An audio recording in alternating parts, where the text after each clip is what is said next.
Hello and welcome to Picture Class. We've made it to season 3. As promised in the first episode, I am going to do my take on Brian De Palma's American Giallo and the End of New Hollywood trilogy. Well, it's actually his American Giallo. I just like to call it the End of New Hollywood. So this is going to be part 1 of 3, where we will be breaking down the films Dressed to Kill from 1980, Blowout from 1981. Yes, we're going to do a little bit of a redux on that, but I hope it's going to be a lot better. And Body Double from 1984.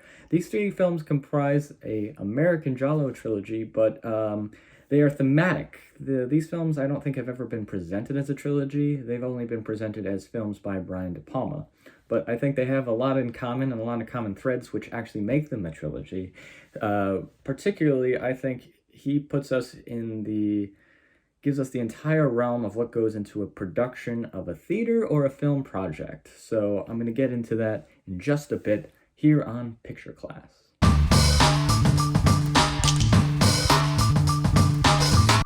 So I'm going to start out with a couple of terms. We're going to go back to the class aspect of Picture Class.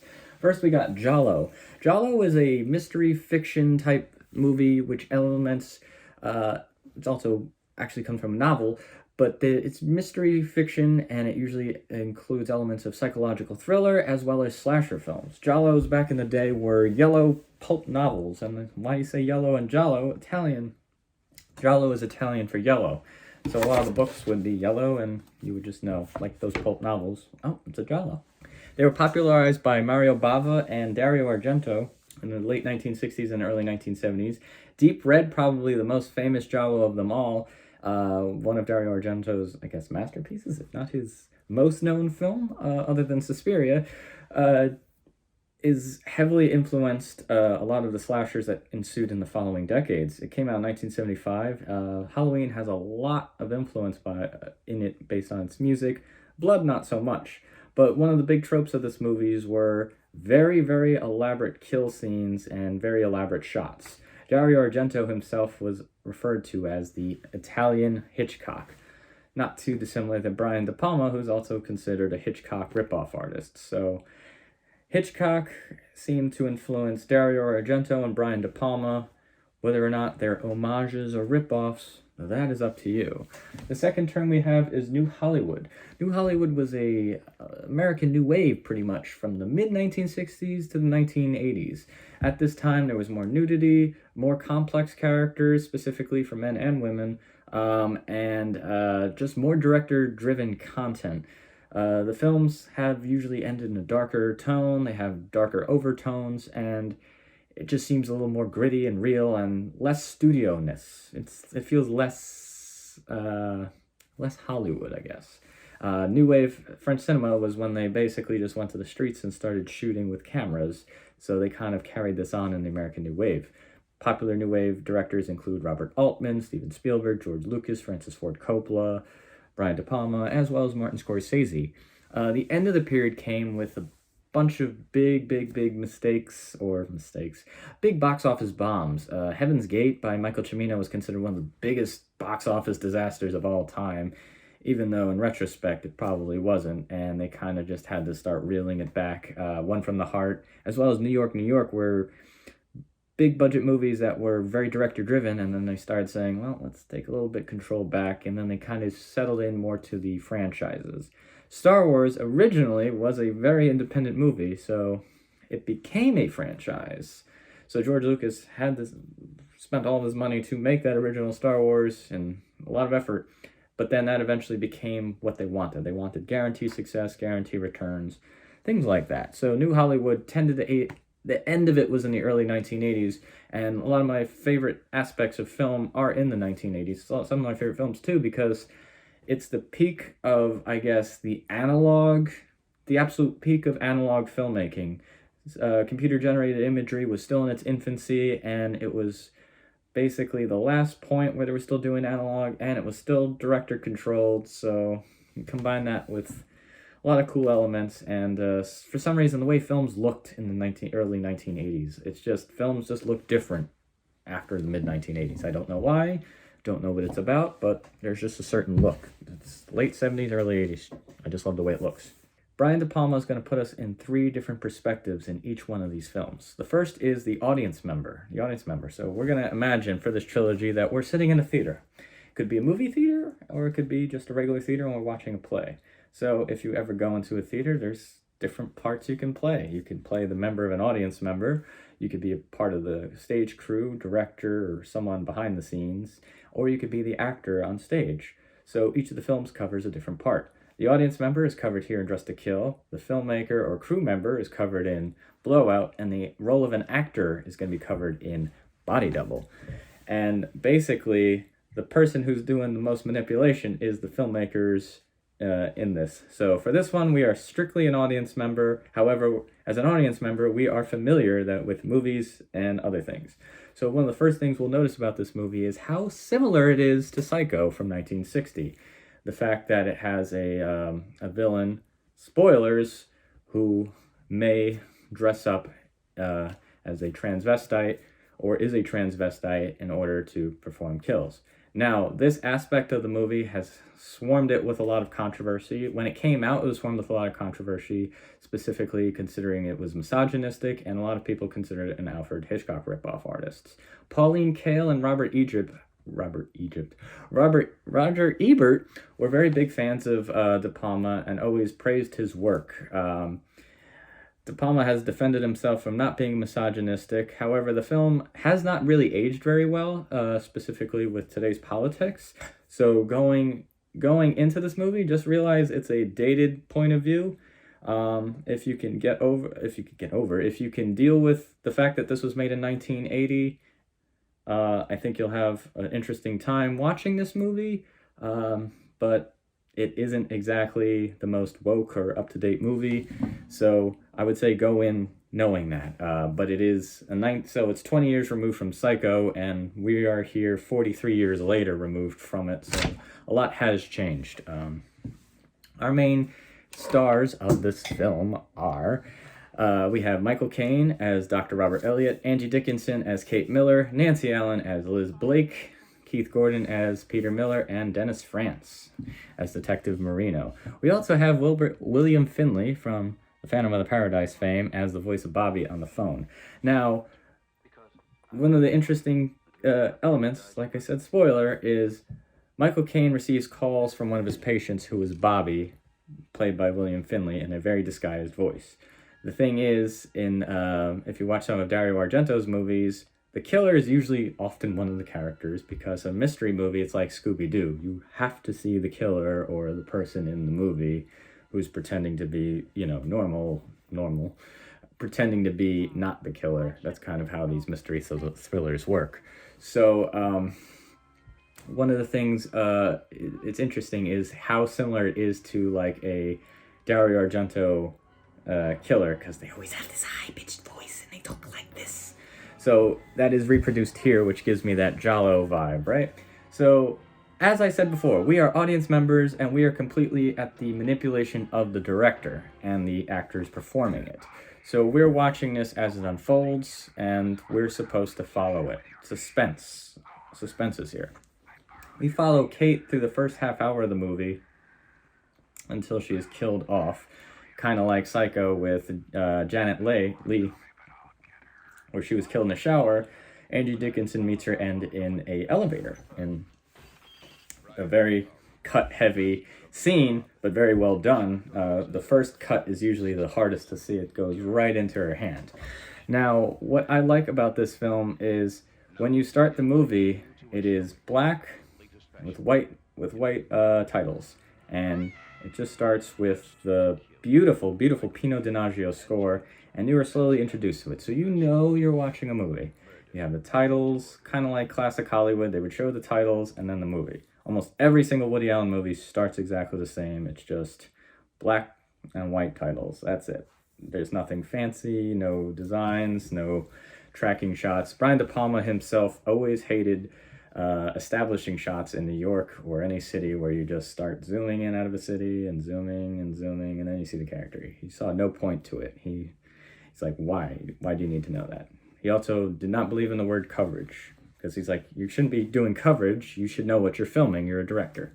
So in this trilogy, we begin in dream sequence. The movie is bookended by dream sequences. The first is with Angie Dickinson, and it ends with Nancy Allen.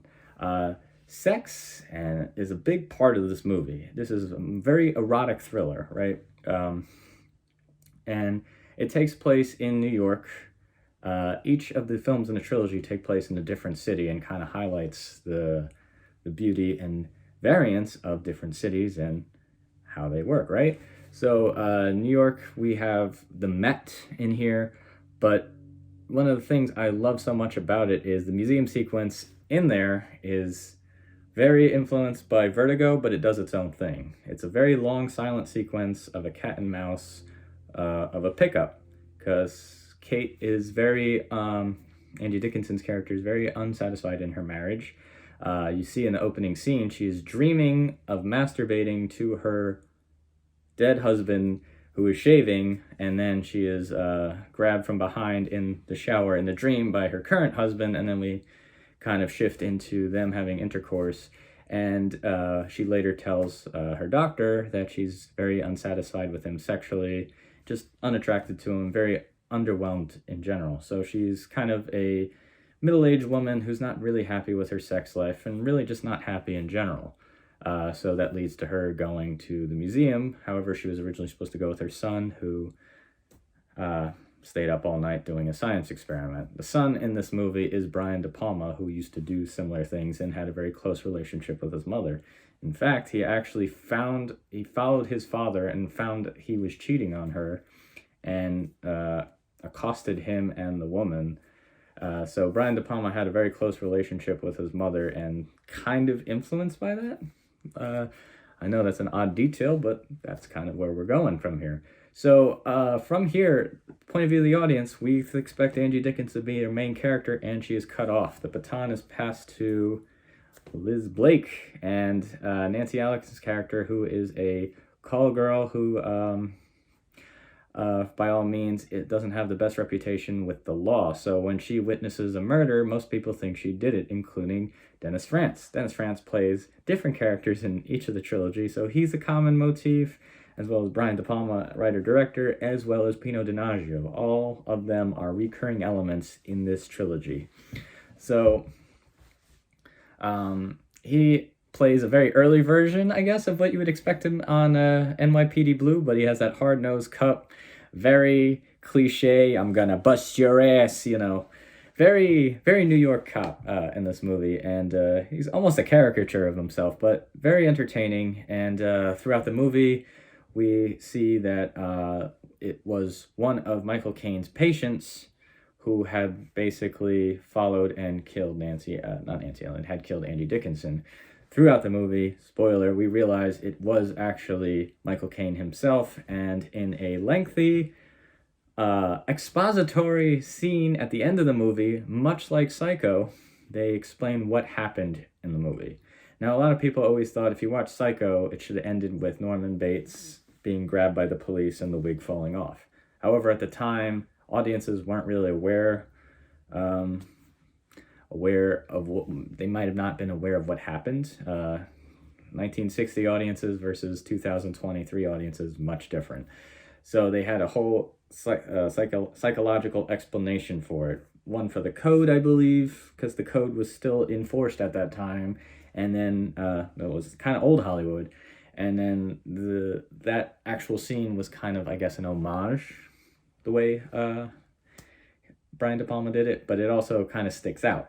After that scene, we are treated to a second dream sequence where Michael Caine, in that De Palma ending, basically strangles a nurse, takes off her clothes, puts them on, and begins stalking Nancy Allen's character in a very slasher-esque style, with the forced point of view, almost like Halloween. It almost is like Halloween. It ends very slasher-esque, and it kind of sets up perfectly for our next film.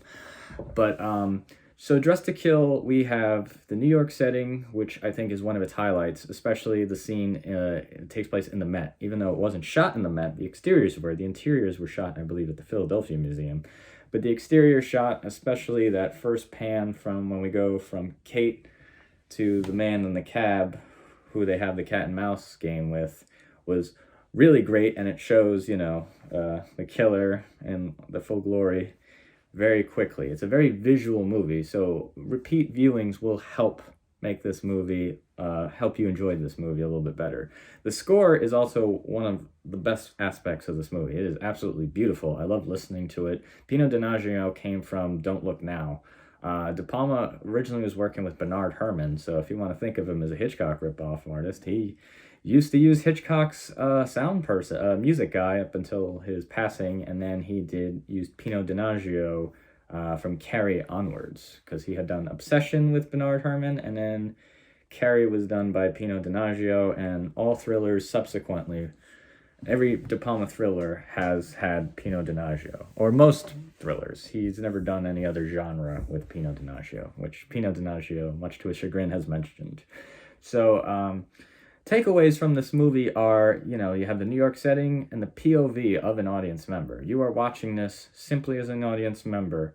And one of the best things I'd say is when you get to see little glimpses of behind the curtain are in that last sequence in the film, when you're going through the shower sequence, the actual shower sequence of him stalking, Michael Caine's character stalking to get in to kill Nancy Ellen in the shower in the dream.